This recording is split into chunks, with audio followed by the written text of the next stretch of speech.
Queen Uma felt anguish due to the opposite of what should have been a joyous day, as they couldn't provide their children with the royal welcome they deserved. Once lived a girl named Uma, the most beautiful girl in the village by far. Her beauty was so mesmerizing that it caught the attention of the young king, who decided to make her his queen. And she became the most beautiful queen ever.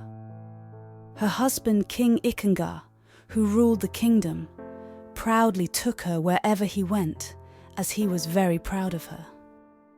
The king eagerly awaited his house to be filled with beautiful children, as it had been his dream for a long time. When he learned that his queen was pregnant, he organized a grand feast to celebrate the royal baby's pregnancy and soared with joy while imagining the inheritance to his child. The entire village rejoiced as they celebrated with their king, who was flying high with joy.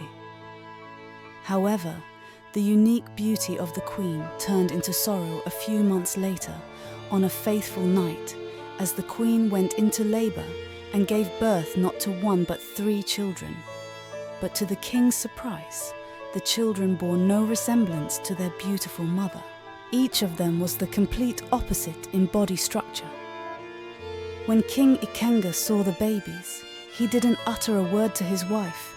His heart tightened, and he returned to his chambers, refusing to see his wife, queen, or babies for days. Queen Oma felt it. The day that should have been a joyous one turned out to be the opposite, as they couldn't provide their children with the royal welcome they deserved.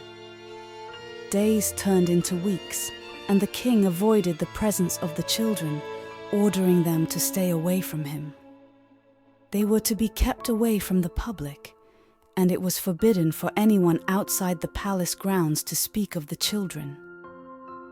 The entire village was now in the dark, wondering why the palace remained silent about the birth of the royal baby.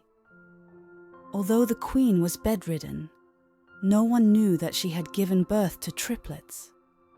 While villagers wondered why the palace behaved so secretively about the baby's birth, rumors began to circulate that the royal baby might have died during childbirth.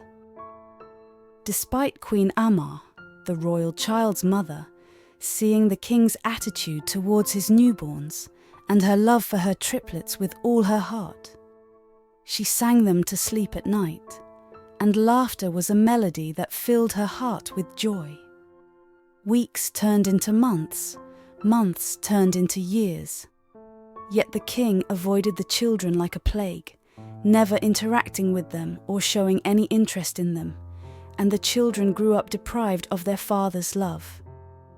They would often ask their mothers why their father hated them so much, and their mothers would invent excuses to assure their father's love for them. The rivalry among the triplets widened the gap between the king and the queen, who argued at every opportunity.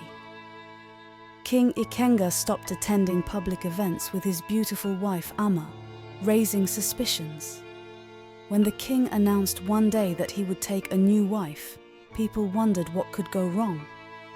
The entire village was shocked when he presented another beautiful virgin as the second wife he planned to marry.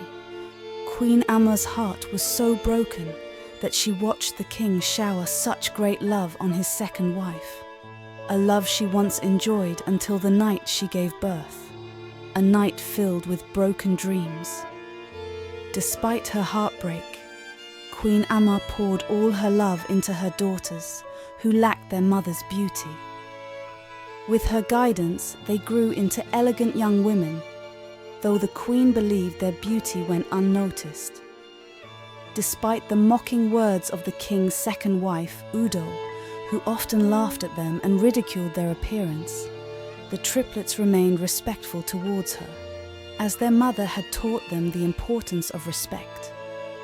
Before long, the king's second wife, Udo, became pregnant, fulfilling the king's desire to finally have a child. The triplets, whom he could proudly present to the entire kingdom, decided one morning to approach him to apologize for any unintentional mistakes they might have made. With tears in their eyes, they confronted their father, who had never looked at them since the day they were born, and said, "Father, we don't know what we did to deserve your disdain, but we feel its weight every passing day. Please tell us how we can make amends, for all we want is to be worthy of your love and bring pride to our kingdom." Upon hearing this, the king confessed that he had been regretful since the day the triplets were born. The triplets, who struggled to believe they were their father's children because of how ugly he treated them, were heartbroken to hear this from their father, who had kept them away from his sight. They ran to their mothers, who comforted them and reminded them of their beauty. They promised never to doubt their beauty again or to feel inferior, and the triplets promised their mothers never to feel inferior again. A few weeks later, the king's second wife, Queen Udo, gave birth to a baby boy, and the king was ecstatic to finally lay eyes on the heir apparent. As he eagerly awaited to perform the joyous dance, a traditional dance he must do after setting eyes on his child, the entire palace fell silent. They awaited to hear a high-pitched terror scream, and then to hear of the king fleeing from Queen Udo's room after giving birth to the ugliest baby he had ever seen. Everyone wondered why, as the king and queen bore no resemblance to their child. Queen Udo, upon seeing her son scream in fear, never imagined she would give birth to such an ugly child, like Queen Amar's, whom she had mocked many times in her silent chamber. The king remembered an incident from years ago. A very ugly woman accidentally splashed her clothes with some water while wandering in the village. He approached her to ask for mercy, but the king mocked her with her pleading eyes. The poor woman cried and uttered a phrase, saying that one day the king would be in her shoes, and the king laughed in her face, saying it was impossible for him to have an ugly child because he was the king who had the power to choose the most beautiful women as his queen. Unaware, the curse of his own cruelty had come back to haunt him. If possible, a few days later, the king encountered an unexpected visitor in his palace. Usually, whenever a visitor was expected, he ordered the triplets to lock themselves in their rooms. But on this holy day, he was caught off guard, much like the neighboring village's king. Fully recovered and unable to contain his curiosity, the king asked, "Who are the triplets?" as he approached King Ikenga, who looked at him in astonishment. "What are you talking about?" King Ika asked. As King Ika explained how the king had been healed, King Ikenga, his only son on the brink of death, panicked when he realized that all his children were born ugly, filled with fear and shame. King Ikenga could no longer keep the neighboring king's secret. The announcement left the entire palace motionless, with all eyes now fixed on the triplets, whose existence had barely been accepted by their father, the king. Unable to conceal the truth any longer, King Ikenga confessed loudly to the triplets' existence. Was it his own pride and shame that kept his daughters, such treasures, hidden from the world, wondered the neighboring king, who exclaimed in astonishment, "These young women have a miraculous ability. Their voices not only bring joy, but also heal," he said. These words struck King Ikenga like a bolt of lightning.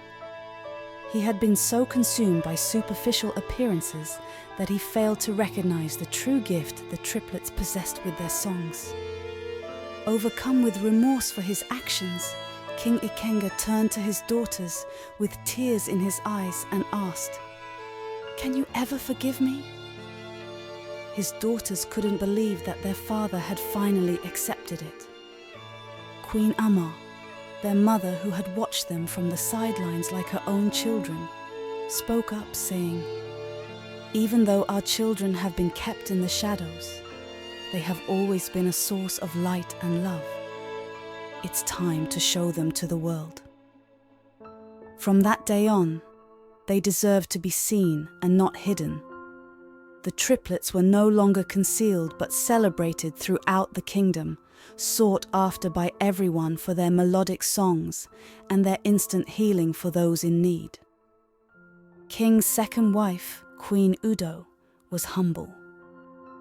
Just as King Ikenga and his two queens found common ground in their love for their children's rivals and worked together to build a kingdom where everyone was valued for their inner qualities, she also learned to see beyond her own child's appearance.